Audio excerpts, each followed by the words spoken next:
그 안에 무조건 챔피언스리그 우승을 하겠다. 이런 각오로 데려온 거거든요. 그렇죠. 호날두가 웨인 루니하고 박주영 선수하고 동갑이니까. 저랑도 동갑인데 김정은 씨랑 네. 동갑이고요. 저는 자다가도 쥐가 납니다.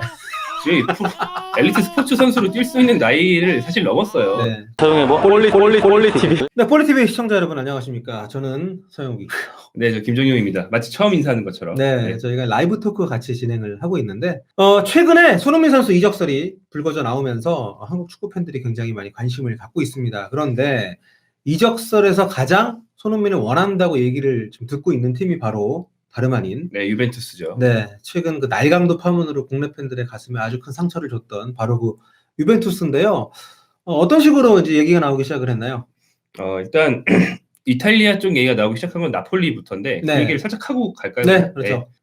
사실은 이게 좀 사소한 일이었는데 이 손흥민 선수의 에이전트인 티스 블리마인스터 씨가 네. 나폴리 지역 매체 라디오랑 전화 인터뷰를 했어요. 근데 그러면 원래 우리 나폴리 팀에 올 거예요? 뭐 이러고 장난으로 물어보잖아요. 그때 이제 뭐 이탈리아 싫어하거나 이런 거 없고 손흥민 그렇죠. 이탈리아 음식도 좋아하고 이탈리아 사람도 좋아한다. 못 갈 거 있냐? 이렇게 대답했는데 에이전트들은 무조건 노를 하지 않죠. 그럼요. 네. 예, 뭐 언제 어떻게 갈지 알고. 네. 근데 이렇게 나오면 일파만파 나폴리 오는 거 아니야? 이렇게 되기 시작하거든요. 이러면서 이탈리아랑 처음 엮이기 시작했고요. 두 번째는 이제 최근에 주로 이제 영국 언론, 뭐 익스프레스, 뭐 메일 이런 좀 이렇게 타블로이드지 위주로 손흥민 이적설이 나오고 있는데 유벤투스가 리버풀 대 토트넘 경기에 스카우트를 파견했는데 거기서 살라, 손흥민, 또 에릭센 뭐 이렇게 3명 정도를 중점적으로 봤다 이런 얘기가 있었고 네. 뭐 그런 식으로 현재 이제 이적설이 나오고 있습니다. 네. 뭐 살라 같은 경우에 원래도 이탈리아에 좀 있었었고 로마하고 피오렌티나에서 좋은 계약을 거기다 이제 인생을 바꾸고 왔죠. 그렇죠. 네, 그랬었고 뭐 에릭센 같은 경우야 뭐 워낙 이적설이 많기 때문에 네, 뭐 에릭센 지금 싸게 넘어갈 수 있는 선수니까. 네, 네. 뭐 이제 계약 기간이 끝나가는 상황이고. 네. 근데 손흥민 같은 경우는 약간 이제 의외이긴 해요. 그러니까 뭐 기량이나 최근에 가장 핫한 선수고 그 발롱도르 후보까지 오를 만큼 정말 몸값이 치솟고 있는 상황이긴 하지만 일단 계약 기간이 2023년 여름까지이기 때문에 굉장히 좀 많이 남았어요. 뭐 그렇죠. 손흥민 선수 본인도 굉장히 토트넘에 대한 로얄티가 있고 뭐 떠나고 싶다는 얘기를 한 적이 한 번도 없고 그런 어떤 뉘앙스를 안 줬기 때문에 그럼에도 불구하고 이탈리아에서 지금 뒤에 있는 바로 이 두 분 나폴리의 안첼로티 감독 또 유벤투스의 사리 감독 이 두 팀이 손흥민 선수를 원한다는 얘기가 좀 강하게 나오면서 그렇죠. 굉장히 지금 보도 많이 되고 있는데 그 중에서도 유벤투스 관련된 기사가 굉장히 다양한 루트로도 많이 좀 나오고 있습니다. 네. 이게 이제 페루의 리베로라는 신문인데 여기서는 페루. 아예 그 올 겨울에 유벤투스가 손흥민을 데려갈 거다. 겨울. 네. 그리고 이적료도 뭐 1억 1,000만 달러. 이렇게 좀 뭐 아주 구체적인 액수까지 뜬금없이 페루. 네. 네. 그러니까 이 신문이 근데 손흥민에 관심이 많아요. 네네. 지난 5월 달에도 관련 보도를 냈어. 지난 5월 달에도 발롱도르 최종 메시를 위협할 5인 후보에 손흥민을 넣었어요. 그때도. 손흥민, 리베로 이렇게 해가지고 리베로에 따르면 이런 거 한두 번 누구나 축구 기사들 한두 번씩 쓰지 않았나. 네. 자 이런 상황에서 지금 토트넘 팬들은 괜히 자기들 지금 가장 솔직히 우리가 국뽕이 아니라 토트넘 팬들이 굉장히 애끼는 선수잖아요. 없으면 망해요. 네. 농담 아니고 진짜로. 네, 실력적으로도 그렇고 어떤 뭐 인성이나 또 팬들이 굉장히 좋아하는 선수이기 때문에 계속 이적설이 나오니까 좀 춤도 일장이고. 토트넘 팬들이 유벤투스 손흥민 건들지 말라고 뭐 이런 얘기를 했다 그런 분위기가 있다라는 보도까지 나올 만큼 굉장히 좀 핫한 그런 이슈가 되고 있습니다. 그렇죠. 네. 근데 유벤투스 이적설 지금 우리 김동윤 기자가 저희 그 폴리TV에서 그 조선의 세리아 팬 보시는 분들 뭐 굉장히 많으시잖아요. 네. 아시겠지만 괜히 이탈리아 축구를 계속 팔로우를 하고 있는데 이게 신빙성이 있는 겁니까? 뭐 이제 결론부터 말씀드리고 왜 그런지 설명을 하자면 결론부터 얘기하면 이 손흥민을 유벤투스가 없으면 안 돼. 무조건 얘만 산다. 이렇게 매달리는 수준은 절대 아니다. 네. 하지만 관측하고 있는 것 정도는 충분히 신빙성이 있다. 뭐 이런 걸 보시면 되겠습니다. 근데 지금 그 유벤투스가 사실 좋은 선수들이 많은 그런 팀이잖아요. 일단 호날두하고 뭐 디발라가 뭐 투톱으로 많이 나오고 있고 지금 이 자료에는 디발라가 좀 아래쪽에 있습니다만 실제로 이렇게 이거 주워 오신 거잖아요. 우리 지금 만든 게 아니고. 근데 실제로 이렇게 나오는 경우는 거의 없습니다. 네. 4-3-1-2 포맷인데 뭐 호날두, 이과인, 뭐 디발라, 뭐 엠레찬 같은 경우도 뭐 최근에 뭐 근데 그 굉장히 좀 뭐 기존 라인업이 짜여져 있는 상황인데 손흥민이 됐든 누가 됐든 그 강력하게 원하는 이유가 있습니까? 일단 유벤투스의 사정. 첫 번째 사정. 이 팀은 이제 미국 스포츠 용어로 윈나우, 그러니까 당장 우승하지 않으면 큰일 난다. 우리는 이제 장기적인 플랜을 짜지 않았다. 이런 팀에 속하죠. 왜냐하면 호날두를 작년이죠? 작년에 데려왔으니까. 네. 호날두가 작년에 이미 33이었는데 그 선수를 데려왔다. 이게 이제 이 선수가 진짜 한 2, 3년만 있으면 바로 꼬꾸라지는데 그 안에 무조건 챔피언스리그 우승을 하겠다. 이런 각오로 데려온 거거든요. 그렇죠. 호날두가 웨인 루니하고 박주영 선수하고 동갑이니까. 저랑도 동갑인데 김정은 씨랑 네. 동갑이고요. 저는 자다가도 쥐가 납니다. 지금 엘리트 스포츠 선수로 뛸 수 있는 나이를 사실 넘었어요. 네. 자기 할 일을 원체 잘하는 뭐 강도니까 제가 하고 있는 거지. 그러니까 유벤투스는 호날두가 있을 때 좀 유럽 집회를 좀 하고 싶은 네. 그런 상황인데. 무조건 그것 때문에 데려온 건데. 네. 근데 이제 그런 상황인데 문제는 그 FFP, Financial Fair Play. 네.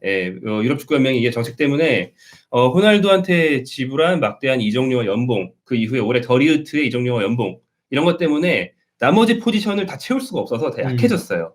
이를테면 이번 시즌에 공격수 상당히 유망주고 전도 유망한 모이세 켄을 에버턴으로 네. 이적료 주니까 바로 보냈잖아요. 그렇죠. 네. 그리고 그 자리를 대체한 공격수는 한광성이었습니다. 네. 그러니까 모이세 켄의 수익이 필요했는데 걔 대체자를 사올 돈은 없었던 거예요. 손흥민에게 아무 인상도 심어주지 못했던 바로 그 선수. 네, 그렇죠. 네. 그거 뛰었어요? 그 선수. 아무튼 뭐 그런 상태이기 때문에 네. 공격진을 보강하고 싶은데 돈이 없었어요. 네. 그래서 유벤투스가 고육책으로 최근에 주주총회를 합니다. 주주총회에서 유상증자라는 걸 했는데 제가 이제 경제 경영 쪽으로 까막눈이라서 네. 정확히 이제 사전에 나온 것만 읽어드리는 게 맞을 것 같아요. 증자라는 게 이제 주식을 발행하면서 대가를 받는 건데 그때 대가를 받는 게 유상증자고 그러니까 증자라는 건 기업이 주식을 발행하는 거죠. 그 자본금을 늘리는 겁니다. 그래서 쉽게 말해서 주주들한테 동의를 구하고 우리 팀은 호날두가 있을 때 돈을 더 써서 선수를 영입해야 된다. 이래서 돈을 풀었어요. 네. 그래서 3억 유로를 확보했다. 요게 이제 최근 유벤투스의 사정이고 그걸로 이제 살 선수를 물색하다 보니까 호날두와 함께 공격을 이끌 선수 손흥민을 이제 관찰하게 된 거죠. 네. 3억 유로면 거의 한 4천억 원 정도 그쵸. 되는 네. 돈이니까 이적료하고 뭐 새로 오는 선수 연봉하고 뭐 하면 뭐 큰 돈이긴 한데 뭐 정말 요즘 월클들 막 2억 유로 얘기 나오고 막 이러니까 어떨지 모르겠습니다. 근데 좀 새로운 선수를 그래서 좀 적극적으로 원하고 있는 것은 맞다. 그리고 즉시 전력감을. 네. 그러니까 3억 유로가 생겼을 때 처음 네. 적설이 난 건 은바페였어요. 호날두 이후를 한 15년을 책임질 수 있는. 은바페가 유벤투스 가기엔 좀 아무튼 뭐. 근데 네. 은바페의 이적료랑 연봉 이런 걸 부담하려면 3억 유로를 다 써도 애매할 것 다 같아요. 털어넣어야 되거든요. 올인. 네. 네, 올인해야 되거든요. 네. 근데 이제 그러기에는 너무 부담이 크죠.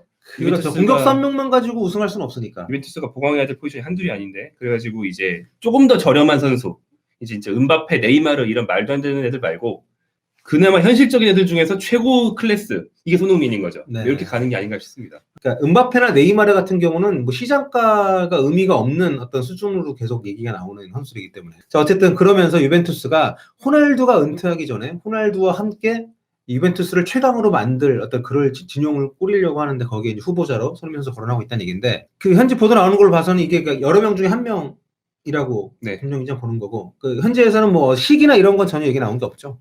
네, 뭐 사실은 그러니까 제가 계속 영국 언론이라고 하는데 이탈리아 매체에서는 네. 그 이탈리아 매체들이 이적에 대한 촉이 좋거든요. 특히 그 잘루카 디마르지오 같은 몇몇 이적 전문 기자들이 있는데 그 사람은 되게 진짜 무슨 다 알더라고. 네, 그러니까 말하면 거의 다 맞아요. 근데 한방송도 그 사람 맞췄잖아. 네, 근데 이제 그쪽에서 구체적으로 유벤투스가 이게 안 나와요. 보통은 영국 언론에서 위주로 나오고 있기 때문에 아마 아직은 이제 구체적으로 막 파고 있는 단계는 아닌 것으로 그렇죠.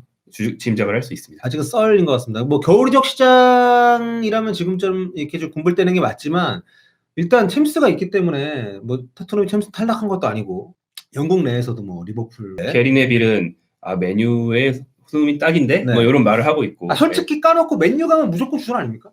그렇죠. 맨유 가면 주전을 넘어서 에이스 아니야? 다니엘 제임스 그린우드 총기들만 밀어내면 돼요. 제임스랑 밀어내는 것도 아니지 그거는.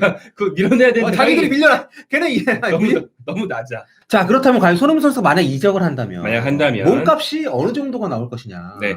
이거는 몸값이라는 건 사실 예측이 불가능한데 우리가 그냥 추정을 할 수 있지만 일단 최근에 그 몸값 관련해가지고 가장 많이 이용이 되고 있는 사이트가 이제 트랜스퍼 마르크트 여기인데 여기에서 지금 6월 달에 마지막으로 손흥민 선수 몸값을 한정을 해놨는데 8천만 유로로 한정을 해놨더라고요. 그러니까 이게 1,040억 원. 아 비싸다. 네. 근데 이것도 6월이니까 지금 넉 달이 지났고 좀 그 뒤로 좀 더 몸값이 올라갈 요소들이 많아서 지금 한 1억 정도 되지 않을까. 그렇죠. 손흥민은 감가상각식으로 몸값이 떨어질 때가 아니에요. 네. 왜냐하면 그건 이제 계약 기간이 1년 남았을 때 그런 그렇죠. 거고 네. 지금은 활약상이 좋으면 오르는 거기 때문에 뭐 지금은 떨어질 일이 없죠. 그렇습니다. 이 보면 여기에 이 순위표가 세계에서 몸값 28위, 얘네가 산정한 그 몸값을 기준으로 와, 세계 28위. 프리미어리그 13위, 와, 쩌네. 와, 토트넘 4위, 한국에선 당연히 1위고요. 네. 1992년 출생자 중에서도 7위네요. 와, 높다. 근데 92년생들이 많잖아. 뭐 네이마르, 네. 뭐 살라, 글쎄 막 천재가 쏟아진 세대였는데 네, 네, 되게 많죠. 개체 같은 친구는 망했지만 네, 아무튼 굉장히 지금 그 고평가를 받고 있는 손흥민 선수입니다. 그렇습니다. 연봉이 지금 어느 정도 손흥민 선수 연봉이 팀에서도 최고 수준이긴 하죠. 네, 그 작년에 재계약했을 때 나온 보도에 따르면 네. 공식 발표는 없습니다. 그 연봉은 뭐 공식적으로 까지 않기 때문에. 네, 보도에 따르면 주급 14만 파운드로 되어 있는데 네. 이걸 연봉으로 환산하고 이제 한화로 바꾸면 109억 원. 연봉 109억 원이거든요. 새 전이기 때문에 실제로 손흥민이 가져가는 거는 뭐 연금 50% 좀 안 되게 뛰나요? 그러면 60억 원, 70억 원 되겠죠. 그러니까 14만 파운드면 주급이 2억이네요. 네, 그렇죠, 그런 거죠. 2억, 예. 네. 그러니까 대충 연봉 100억 정도 되는 건데 이제 야, 근데 새 전입니다. MLB하면 작다 확실히. 그렇죠. 네. 네. 그리고 토트넘 내에서는 이제 팀 내 3위에 해당하는데 네. 1위가 케인, 공동 1위가 음돈벨레.